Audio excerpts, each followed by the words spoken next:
بسم الله الرحمن الرحيم وما كان المؤمنون لينفروا كافة فلولا نفر من كل فرقة منهم طائفة ليتفقهوا في الدين ولينذروا قومهم إذا رجعوا إليهم لعلهم يحذرون. كتاب بلوغ المرام من أدلة الأحكام للإمام الحافظ أحمد بن علي بن حجر العسقلاني رحمه الله تعالى. قال رحمه الله: بسم الله الرحمن الرحيم. الحمد لله على نعمه الظاهرة. کہ مضمضہ اور استنشاق، مضمضہ اور استنشاق میں وصل ہے یا فصل ہے؟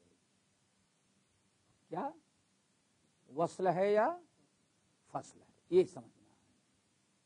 اس سے پہلے بھی گزر چکی ہے دیتے، لیکن یہاں خاص طور سے مضمضہ اور استنشاق کے وصل اور فصل کا مسئلہ بیان کر رہے ہیں. تو مضمضہ اور استنشاق کے متعلق وصل اور فصل کا معاملہ جو تھا، یہاں دو حدیثیں مصنف رحمۃ اللہ علیہ نقل کیا. ایک حدیث تو حضرت علی رضی اللہ تعالیٰ عنہ کی وضو کا طریقہ بیان کرتے ہوئے علی رضی اللہ تعالیٰ عنہ بیان فرمایا کہ ثم تمضمض واستنثر ثلاثا، پھر نبی علیہ السلام نے کلی کیا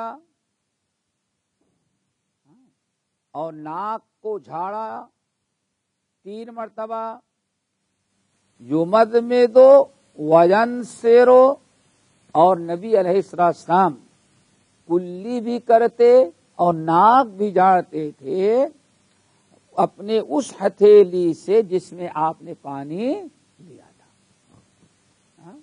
ڈال دیتے اور ناک میں ڈال کے پھر اس کو استنشاق اور اس ناک جھاڑنے کو کیا کہتے ہیں؟ استنشاق. اگلی حدیث وعن عبداللہ ابن زید فی صفت الوضوء ثم ادخل یدہ فمضمض واستنشق من کف واحدۃ یفعل ذلك 3 مرات. حضرت عبداللہ ابن زید رضی اللہ تعالی عنہ نے نبی علیہ السلام کے وضو کا طریقہ بیان کرتے ہوئے نقل کیا کہ ثم ادخل صلی اللہ علیہ وسلم، پھر نبی علیہ السلام نے داخل کیا اپنے ہاتھ کو یعنی پانی میں، تو فمضمض آپ نے کلی کیا، واستنشق اور ناک میں پانی ڈالا، من کف واحدۃ ایک ہی ہتھیلی سے، یفعل ذلک 3، اور اس طرح سے آپ نے کتنی مرتبہ کیا؟ تو وصل اور فصل، وصل کا مطلب یہ ہے کہ آپ 3 مرتبہ کلی کر لیں، پانی لیں 3 مرتبہ کلی کریں، پھر 3 مرتبہ آپ پانی لیں اور ناک میں ڈالیں، استنشاق اور استنشاق. اس طرح سے 6 مرتبہ پانی لیں گے اور 6 مرتبہ 3 مرتبہ کلی اور 3 مرتبہ ناک میں ڈالیں. اس کو کیا کہا جاتا ہے؟ فصل. الگ الگ کلی الگ اور ناک میں پانی الگ. پچھلے حدیثوں میں گزر چکی ہیں، کئی حدیثیں گزری ہیں. کیوں آیا سنا ہوگا، پیچھے گزری ہے ثم تمضمض ثلاثا ثم الگ ہے اور واو کا 3 الگ الگ، سمجھ گئے نا. اور یہاں جو ہے ایک حدیث جو آئی ہے، یہ بھی صحیح بخاری اور مسلم کی ہے کہ نبی علیہ السلام پانی لیتے اور پھر اسی سے کلی بھی کرتے اور ناک میں پانی ڈالتے. ثم یفعل ذلک ثلاثا، 3 مرتبہ آپ نے اس طرح، اور 3 مرتبہ آپ اس طرح سے کرتے. یہاں وصل ہے، فصل نہیں بلکہ کیا ہے، یہاں وصل ہے. ٹھیک ہے نا؟ چلو، یعنی 1 مرتبہ پانی لیا، تھوڑی سی کلی کیا، اور پھر تھوڑا سا پانی کیا کر لیا، ناک میں چڑھا لیا. ایک ہی چلو میں ایک وقت ناک میں بھی پانی ڈال لیا اور کلی بھی کیا. تو اس طرح سے 3 مرتبہ پانی لیا آپ نے بس. اس کو کہا جاتا ہے وصل. تو مضمضہ اور استنشاق میں دونوں قسم کی احادیث آئی ہوئی ہیں، وصل بھی ہے اور فصل بھی ہے. اب جس کو جو چاہے بلکہ وصل کی روایتیں زیادہ صحیح ہیں، وصل کی روایتیں زیادہ صحیح. چلو جی، یہ حدیث آگے. وعن انس رضی اللہ تعالی عنہ قال رأى النبي صلی اللہ علیہ وسلم رجلا وفي قدميه مثل الظفر لم يصبه الماء فقال ارجع فأحسن وضوءك. یہ حدیث ابو داؤد مصنف کہتے ہیں نسائی کی بھی ہے، اور ابن ماجہ وغیرہ نے بھی روایت کیا ہے. حدیث صحیح ہے. حدیث کے راوی انس بن مالک رضی اللہ تعالی عنہ ہیں. کہتے ہیں کہ نبی علیہ السلام نے رأى رجلا، نبی علیہ السلام نے ایک آدمی کو دیکھا، ایک شخص کو دیکھا. اس نے وضو کیا، وفی قدمہ، لیکن اس کے ایک پیر میں مثل الظفر، ظفر کس کو کہتے ہیں؟ ناخن. اس کے ایک پیر میں ناخن کے برابر جگہ خشک رہ گئی تھی. لم یصبہ الماء، پانی نہیں پہنچا ہوا تھا. کتنا؟ تھوڑا سا. آپ نے فرمایا ارجع فاحسن وضوءک، واپس جاؤ اور اپنا وضو اچھا کرو. دیکھیں کتنا خشک تھا. پتا چل گیا کہ ناخون برابر بھی کہیں خشک رہ گیا تو وضو اس کا مکمل نہیں. اس کے لیے کہا جائے اسباغ الوضو، پورا پورا اطمینان کے ساتھ وضو کرنا. ایک مسئلہ تو اس سے یہ ثابت ہو گیا کیا کہ اعضاء وضو جتنے ہیں جہاں تک دھلنے کا حکم دیا گیا استیعاب، اس کو کیا کہا جاتا ہے؟ پورا استیعاب ہو. استیعاب سمجھتے ہیں؟ استیعاب یعنی پورا کسی چیز کو مکمل کرنے کو کیا کہا جاتا ہے؟ جس کا کوئی جز نہ چھوٹے اس کو کہا جاتا ہے استیعاب. اس کو وضو میں استیعاب ضروری. یہاں کتنا چھوڑ دیا تو اس نے؟ ناخن کے برابر. نبی علیہ السلام نے فوراً اس کو لوٹایا کہ اچھی طرح سے وضو کر کے آؤ. اسی طرح سے وہ حدیث بھی صحیحین کی بڑی اہم ہے کہ جس کے متعلق آتا ہے کہ ایک مرتبہ نبی علیہ السلام سفر میں تھے، غالباً مکے سے واپس ہو رہے تھے.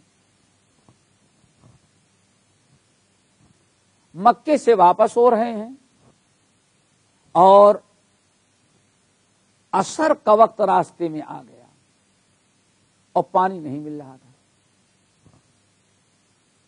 نماز عصر کا وقت گھٹتا جا رہا ہے اور آپ سوچتے ہیں اب کہیں پانی مل جائے، اب کہیں پانی مل جائے، لیکن کہیں پانی نہ مل رہا تھا.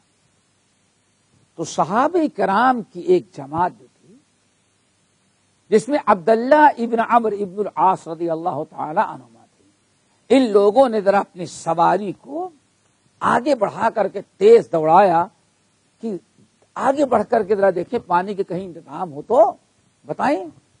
گئے، تھوڑی دور گئے تھے، ایک جگہ پانی ان کو نظر آ گیا، پانی مل گیا. تو ان لوگوں نے نبی علیہ السلام کا انتظار نہیں کیا، سوچا آ رہے ہیں ہم لوگ جب تک وضو کر کے فارغ ہو جائیں. ان لوگوں نے وضو کیا. ان میں کچھ لوگوں نے وضو جلدی جلدی کیا تو ایڑیاں جو ہیں ایڑیوں میں پانی پہنچا نہیں تھا، خشک تھے. وضو کر کے یہ لوگ واپس ہو رہے ہیں، اتنے میں پیچھے سے نبی علیہ السلام آ گئے. نبی علیہ السلام کی نگاہ مبارک کس پر پڑ گئی کہ ایڑیاں خشک رہ گئی ہیں. تو آپ نے پکارا ویل للعقاب من النار. دیکھو ویل للعقاب من النار، ویل للعقاب من النار. ان لوگوں کی ایڑیاں جہنم میں جلائی جائیں گی جو وضو میں، جن کی وضو میں ایڑیاں خشک رہ گئی. جلد بازی میں ایڑیاں خشک رہ گئیں، نبی علیہ السلام نے معاف نہیں کیا، بلکہ آپ نے خبر دیا ویل للعقاب من النار اسبغوا الوضوء. لوگوں پوری طرح سے وضو کرو. ایڑیاں اگر خشک رہ گئی ہیں تو وہ ایڑیاں جہنم میں جلائی جائیں گی جو وضو میں لاپرواہی سے مکمل بھیگ نہیں سکی تھی، پانی جن کو پہنچا نہیں. اس لیے اس حدیث سے اور جو ویل للعقاب من النار والی حدیث میں نے سنائی اور بہت ساری حدیث ہے جس سے پتا چلتا ہے کہ استیعاب وضو میں شرط ضروری ہے. آپ وضو کریں تو اس چیز کا خیال رکھیں کہ کہیں کوئی جگہ خشک نہ رہ جائے. ٹھیک ہے نا، مسئلہ ہو گیا نا. فاحسن وضو. ایک مسئلہ یہاں اور ثابت ہوا. کیا مسئلہ یہ آتا ہے اور مسئلہ یہ ثابت ہوا کہ آیا وضو میں موالات، کیا موالات شرط ہے یا کہ شرط نہیں؟ یہ فقہا کی اصطلاحات ہیں، ایسی کتاب میں ملے گا. موالات. ابھی آپ نے کیا سنا؟ استیعاب. کیا؟ استیعاب. اور ایک ہے موالات. موالات کس کو کہتے ہیں؟ بالترتیب. کیا؟ یعنی آپ وضو کرنا شروع کریں تو ایک ہی ساتھ وضو کر ڈالیں. ایسا نہیں کہ آدھا وضو کر لیں پھر چلے جائیں چائے پینے کے لیے تو آئیں پھر آدھا وضو کریں. سمجھ گئے نا؟ آپ وضو شروع کریں تو ایک ہی ساتھ کیا کریں؟ وضو پورا کریں. یا دوسرے معنوں میں ایک وضو خشک ہونے کے پہلے پہلے دوسرا وضو جو ہے آپ دھل لیں. ہاں ایک آپ نے دایاں ہاتھ دھل لیا. کبھی ایسا ہوتا ہے دیکھو گرمی بہت زیادہ رہتی ہے تو تھوڑی سی تاخیر کریں تو سوکھ جاتا ہے. وہ بھی باہر جو کام کرتے رہتے ہیں، دھوپ بھی اس کے ساتھ ساتھ ہوا بھی. تو آیا شرط ہے یا کہ شرط نہیں ہے؟ اس حدیث سے یہ مسئلہ بھی نکلتا ہے. اہل علم کی ایک بڑی جماعت ہے جو کہتے ہیں کیا ہے؟ شرط ہے. ایک عضو دھلنے کے بعد دوسرا عضو فوراً دھل لینا چاہیے، اتنی تاخیر نہ کی جائے کہ پہلا عضو جو ہے وہ سوکھ جائے. ہوگی حدیث. اسی مفہوم کی حدیث صحیح مسلم کے اندر بھی حضرت عبداللہ ابن عمر وغیرہ سے موقوفاً مروی. امام ابو داؤد رحمۃ اللہ علیہ نے یہاں ایک حدیث اور بتا دیں، یہاں نہیں ہے، کتاب میں نہیں. امام ابو داؤد رحمۃ اللہ علیہ نے اپنی سند میں نقل کیا حضرت خالد ابن معدان، راوی کا نام یاد رکھنا، خالد ابن معدان ہیں رضی اللہ عنہ. یہ کہتے ہیں کہ ہم سے بعد اصحاب رسول نے بیان کیا. کیا کہتے ہیں؟ ام بعد اصحاب النبی، یعنی خالد ابن میدان کس سے روایت کرتے ہیں؟ ایک صحابی سے. صحابی کا نام نہیں لیا. ای بات سمجھ، یعنی کیا؟ مجہول ہے، پتہ نہیں. تو یہاں ایک چیز یاد رکھیے گا، الحمدللہ اگر صحابی مجہول ہے، تابعی کہتے ہیں ایک صحابی سے، اور تابعی ایسے ہیں کہ واقعی صحابہ سے ملاقات ان کی ہو. سمجھ گئے نا؟ اگر صحابی ایک تابعی صحابی کا نام لے رہے ہیں، نہ بتا رہے ہیں، اگر صحابی کا نام نہیں بھی لیتے اتنا کہ بھائی ہاں ایک صحابی سے میں نے سنا، تو وہ روایت صحیح ہوگی بشرطے کی تابعی راوی جو ہے وہ ثقہ ہو. صحابی کے بارے میں تو کوئی سوال ہی نہیں. صحابی سے روایت کرنے والے جو غیر صحابی ہیں وہ کیا ہوں؟ ثقہ ہوں. اور وہ کہیں کہ ہاں حدثنی بعض اصحاب النبی، قال علی بعض اصحاب النبی، قال احد من الصحابۃ حدثنی بعض الصحابۃ. اگر ایسا کہے تو وہ روایت متصل مرفوع سمجھی جائے گی، صحیح حدیث ہوگی، کبھی ضعیف نہیں ہوگی. ای بات سمجھ. یہاں ایک چیز اور بات آگے یاد رکھنے کی ہے، یہ صحابی کرام، اچھا صحابی کا نام نہیں، جب بھی حدیث صحیح ہوگی. کیوں؟ الصحابۃ کلہم عدول، سارے کے سارے صحابہ عادل اور ثقہ ہیں. ان کے حالات کو دیکھنے کے بعد یہ بات واضح ہو گئی کہ دین کے نام پر کبھی صحابہ جھوٹ نہیں بولے. ہمیشہ انہوں نے کیا کیا ہے؟ سچائی سے. اسے سارے صحابہ ثقہ ہیں، چاہے نام معلوم ہو یا نہ معلوم ہو، ان کی روایت کیا ہے؟ قابل قبول. اب یہاں ایک چیز اور یاد رکھنے کی ہے،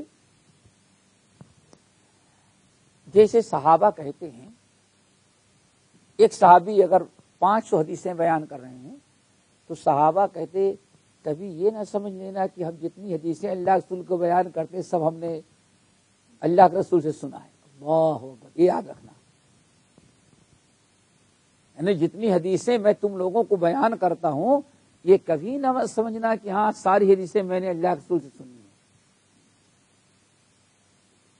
لیکن یہ کیا کہتے ہیں؟ اللہ کے رسول کی حدیث ایسی ہے.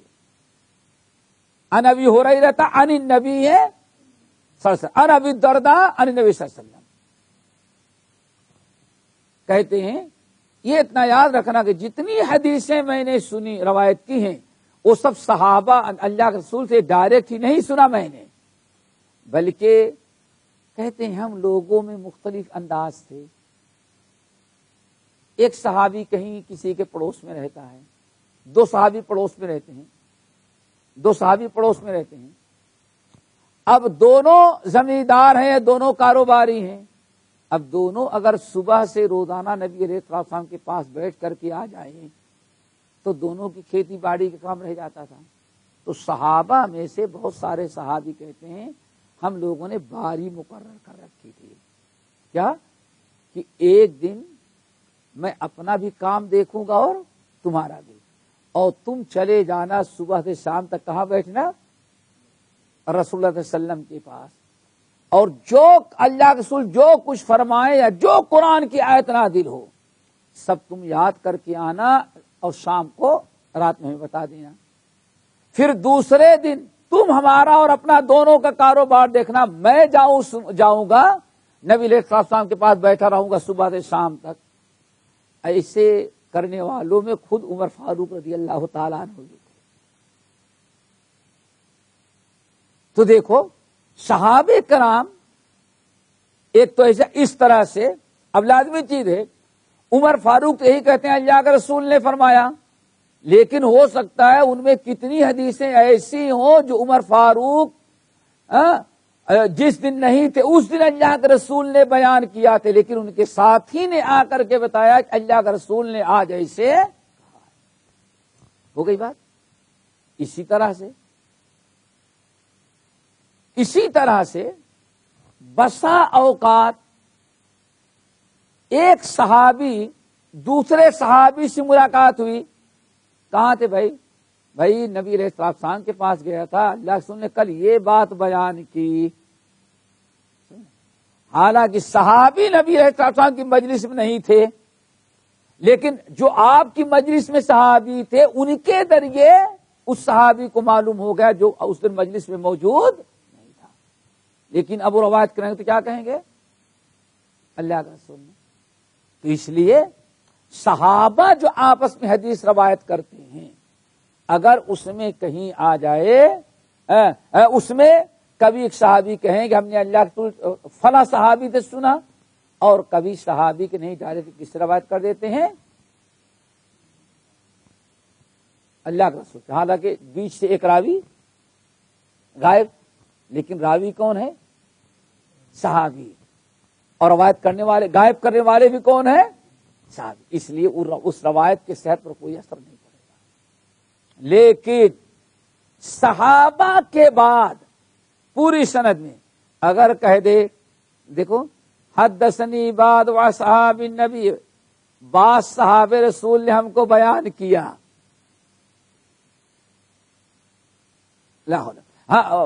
صحابہ گزر گئے، اگر کوئی محدث کہہ دے حدثنی بعد اصحابنا، ہمارے بعد استادوں نے بیان کیا، نہیں، استاد کا نام لینا پڑے گا۔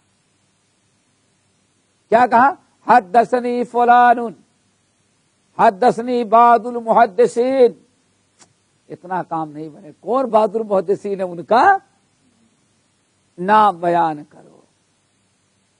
حدثنی جماعت من المسلمین، صحاب مسلمانوں کے ایک جماعت نے ہم کو بتایا، نہیں جماعت کی ضرورت نہیں، دو ہی کا نام بتاؤ، لیکن بتاؤ کس نے ہے، کیوں سند میں مجہول راوی آیا ہے، جو نام نہیں کس سے روایت کیا وہ نہیں بتا رہا ہے، اور صحابہ کے علاوہ ہو سکتا ہے سچ بھی بولا ہو آدمی یا آئی بات سمجھے۔ تو یہ خالد ابن میدان رضی اللہ تعالیٰ عنہ کی حدیث بتا رہا تھا، آپ لوگوں کے یہاں نہیں ہے، یہ ابو داؤد کی روایت ہے، کہتے ہیں خالد ابن میدان ام بعد اصحاب النبی صلی اللہ علیہ وسلم، بعد صحابہ رسول صلی اللہ علیہ وسلم نے بتایا ان النبی صلی اللہ علیہ وسلم رأى رجلا يصلي، کہ نبی علیہ السلام نے دیکھا ایک شخص کو یصلی نماز پڑھ رہا ہے، ٹھیک ہے نا، وفی ظہر قدمہ لمعۃ قدرت درہم لم یصبہ الماء، اور اس کے پیر پر ظہر قدمہ کس کو کہتے ہیں، یہ اوپر جو ہے نیچے نہیں، یہ باطن اور یہ ظاہر، پیر قدم کے اوپر نبی علیہ السلام نے دیکھا ایک درہم کے برابر جگہ خشک ہے، پانی نہیں پہنچا ہے۔ درہم کہا جاتا ہے یہ حصہ جو ہے آدمی کا، ہتھیلی والا گڈھا کہتے ہیں، یہ ایک درہم ہوتا ہے۔ بیان اب آج کا جو پیسہ ہے وہ لوگ گھٹاتے جا رہے ہیں، ورنہ پرانا پیسہ بھی یہی بات ہاں، تو یہ پورا بھر کر کے، ہاں، تو ایک درہم کے بقدر اس کے پیر پر جگہ خشک رہ گئی تھی، اور نبی علیہ السلام نے دیکھ لیا، فَأَمَرَهُ النَّبِيُّ صلی اللہ علیہ وسلم أَن يُعِيدَ الْوُضُوءَ وَالصَّلَاةَ، تو نبی علیہ السلام نے اس کو حکم دیا جاؤ وضو بھی لوٹاؤ اور دوبارہ اس کا مطلب نماز پڑھ چکا تھا، تو آپ نے فرمایا کہ نماز تمہاری نہیں ہوگی، اب یہاں ایک چیز تو یہ سمجھ گئے کہ استیعاب کی بات چل رہی تھی نا، پورا ہونا. ایک درہم جگہ پورے آبائے وضو میں صرف پیر میں ایک درہم کے برابر خشکی رہ گئی تو نبی علیہ السلام صاحب نے فرمایا تمہارا وضو نہیں، وضو بھی لوٹاؤ اور نماز بھی دوبارہ ادا کرو. ٹھیک ہے نا. اور یہیں سے ایک چیز یہ بھی، وہ صحابی بھولے تھے نا، اب دو ہی قسم کی بات ہے. آدمی بھول جائے، یعنی بھول جائے، اس کو یاد نہ رہا، دھونا ہے کوئی جگہ، یا آدمی کو مسئلہ نہ معلوم ہو، ارے کوئی بات نہیں اتنا چھوٹ بھی جائے گا تو کیا فرق، اکثر حصہ دھول ہی لیے ہیں. اور ایک ہے انسان غلطی سے پتا چل گیا اس معاملے میں سب برابر ہیں، کسی کا وضو نہیں، جو بھول گیا اس کا بھی وضو نہیں، جو قصدن چھوڑ دے اس کا بھی وضو نہیں، جو لا علمی کے بنا پر خشک چھوڑ دے اس کا بھی وضو نہیں. اللہ کے رسول پر جاؤ وضو پہ لوٹاؤ اور استیعاب کا مسئلہ بالکل واضح. اور اس حدیث سے یہ بھی پتا چل گیا کہ اگر پتا چل گیا، معلوم ہو گیا کہ ایسی وضو سے ہم نے نماز پڑھی ہے تو نماز کیا کرنی چاہیے، دہرانی چاہیے. چلو آخری حدیث. وعنہ انس بن مالک رضی اللہ تعالیٰ عنہ سے مروی ہے کہ کان رسول اللہ صلی اللہ علیہ وسلم یتوضأ بالمد وَيَغْتَسِلُ بِالسَّاعِ إِلَى 5 امداد. انس بن مالک رضی اللہ تعالیٰ عنہ کہتے ہیں کہ رسول اللہ صلی اللہ علیہ وسلم وضو کرتے تھے ایک مد پانی سے، سب گزر چکا ہے پیچھے آیت باب الماء میں، ایک مد پانی سے کیا کرتے تھے وضو، اور ایک سا سے غسل کرتے الی 5 امداد، یعنی 5 مد تک. اکثر و بیشتر آپ ایک مد میں وضو کر لیتے اور 4 مد میں کیا ہوتا، آپ غسل کر لیتے، لیکن کبھی کبھار 4 سے 4.5 5 تک بھی کر لیتے. اس سے پتہ چل گیا کہ نبی علیہ السلام عام طور پر غسل اور وضو میں پانی بہت کم استعمال، اور ہم لوگوں کو بھی چاہیے. امام بخاری رحمۃ اللہ علیہ کہتے ہیں ہمیشہ اہل علم نبی علیہ السلام سے زیادہ پانی استعمال کرنے کو ناپسند کرتے ہیں. تو حتی الامکان کوشش کرو کہ، لیکن اب مسئلہ ہے شاور کا بھی ہے، وضو بھی اس میں ڈال دیا گیا، کھول دیا گیا، اب منجن بھی کر رہا ہے، اور آدمی اللہ اکبر، چونکہ ایک تو بڑی فری میں ہے پانی، گھر کا پانی ہو تو آدمی اگر بچہ پانی کھول دے تو ماں ایسا تھپڑ مارے گی کہ، اور بیوی سے غلطی ہو جائے تو شوہر نہیں چھوڑے گا اللہ. لیکن وہیں ذرا دیکھیں مسجد میں کتنے لوگوں کو دیکھو نل کھول کر کے پھر وہ نل کھول دیا ہے اور نہیں. بہرحال یہ بل نہیں دے رہے ہیں، لیکن اللہ کی نعمت ہے. اور وضو میں اسراف سے منع کیا گیا ہے، ضرورت سے زیادہ پانی استعمال کرنے سے منع کیا گیا ہے، اس سے بچنا چاہیے. اور یہی معاملہ غسل کا ہے. آج آدمی بسا اوقات منٹوں کا معاملہ نہیں، غسل گھنٹے، اور پانی ہی گرتا ہوا سنائی پڑتا ہے، پانی ہی گر رہا ہے. کتنی کتنی شکایتیں. انسان کو چاہیے کہ وسوسے بھی مبتلا نہ ہو، اور اگر کسی کو وسوسے کی بیماری ہو گئی ہے تو شاید کہ 1 گھنٹہ اگر اس کو زبردستی نہ اٹھایا تو وضو میں بیٹھا رہ جاتا ہے. اتنے آدھا کو دھل لیا، لیکن پھر پتمانو ہو سکتا ہے نہ دھلا ہوں، جن کو وسوسے کی بیماری ہے، بدترین بیماری کیا؟ وسوسہ۔ اس میں انسان جو مبتلا ہوا، ٹائم بھی برباد، ایمان اور عقیدہ بھی پریشان، ہر مشکلات آ جاتی ہیں۔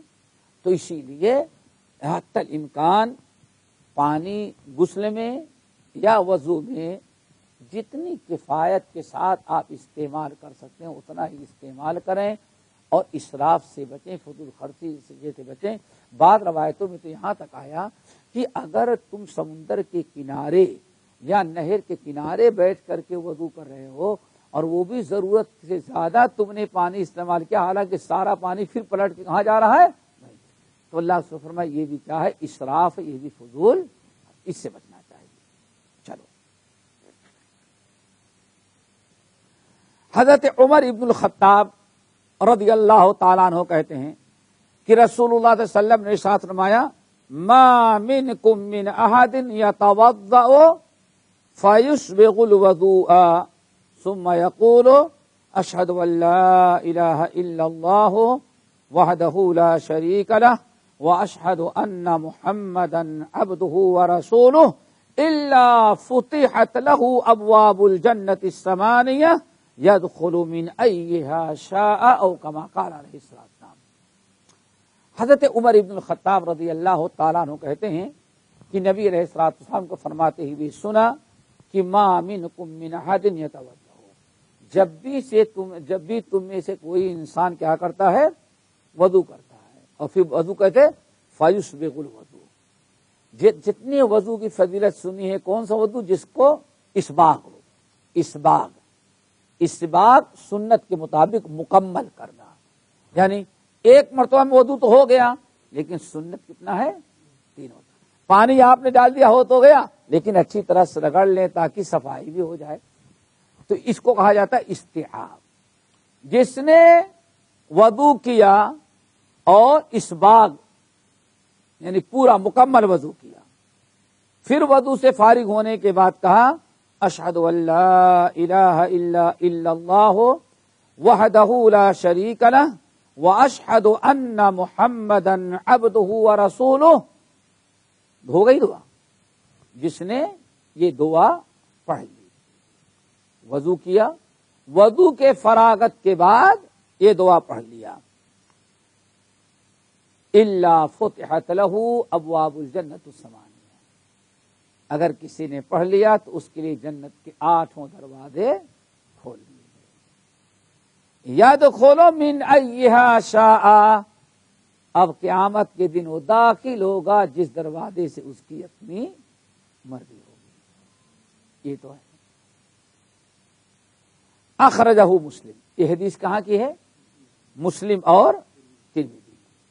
آئی بات سنیں، وزادہ، یہاں تک تو مسلم اور ترمذی دونوں نے روایت کیا ہے، وزادت ترمذی ہو، لیکن ترمذی نے اس دعا میں اور اضافہ یعنی اور روایت کیا ہے۔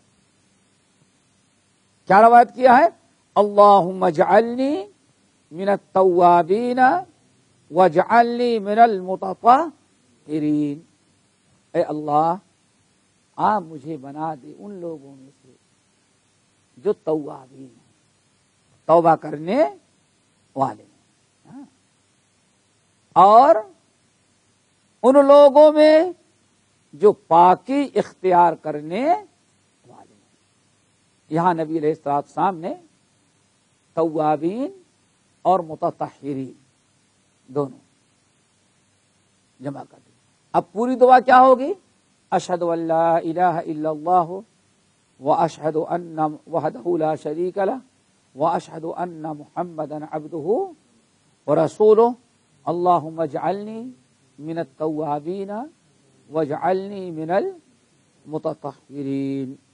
جس نے اس دعا کو پڑھ لیا، یہ ترمذی والی روایت بھی صحیح ہے، تو پوری دعا اس طرح سے جس نے اس وضو کے بعد اس دعا کو پڑھا، جنت کے 8 دروازے اس کے لیے کھول دیے۔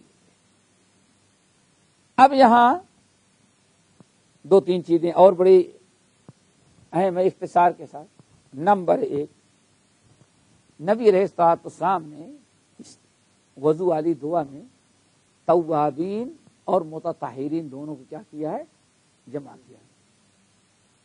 اللہم اجعلنی من التوابین واجعلنی من المتطہرین. جیسے کہ اللہ نے بھی قرآن میں یہ دونوں بڑی اعلیٰ درجے کی صفات ہیں.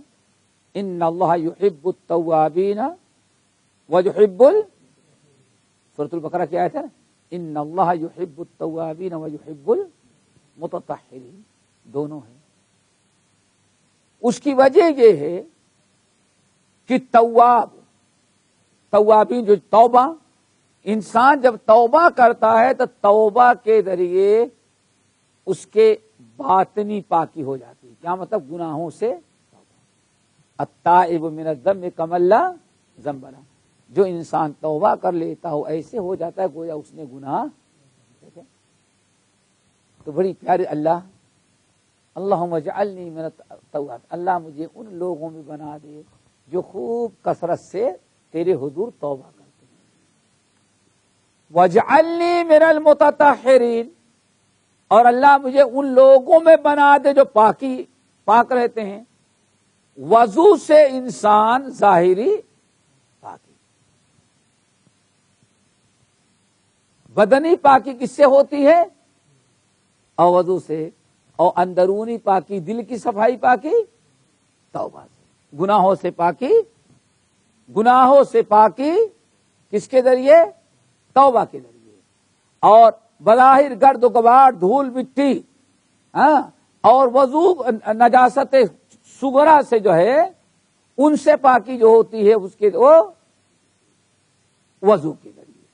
ایک. نمبر 2، وضو کے پورے باب میں وضو شروع کرنے کے وقت ایک دعا بتائی گئی.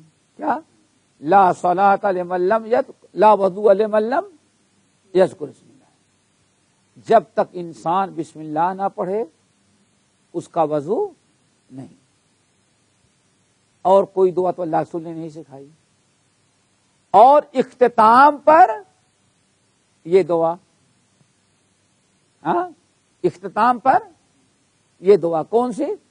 اللہم اجعلنی اشہد ان لا الہ الا اللہ واشہد ان محمدا عبدہ ورسولہ، یا اشہد ان لا الہ الا اللہ وحدہ لا شریک لہ واشہد ان محمدا عبدہ ورسولہ.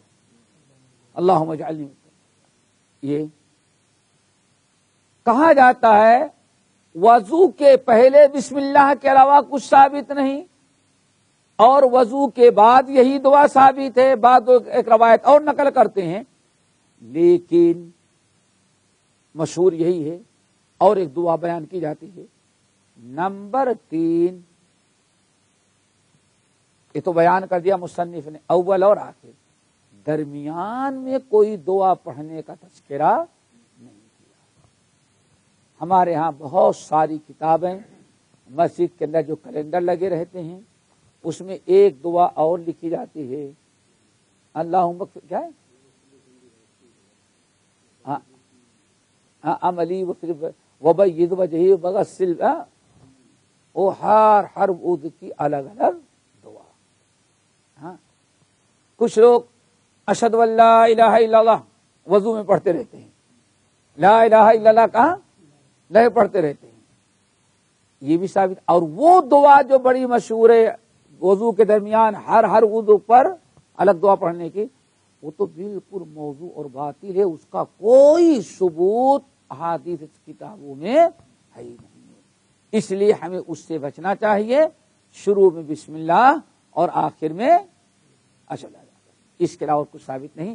اسی پر کتاب الوضو ختم. کتاب الوضو باب الوضو انشاءاللہ. اب اس کے بعد بڑا اہم باب آئے گا، باب المسح علی الخفین انشاءاللہ.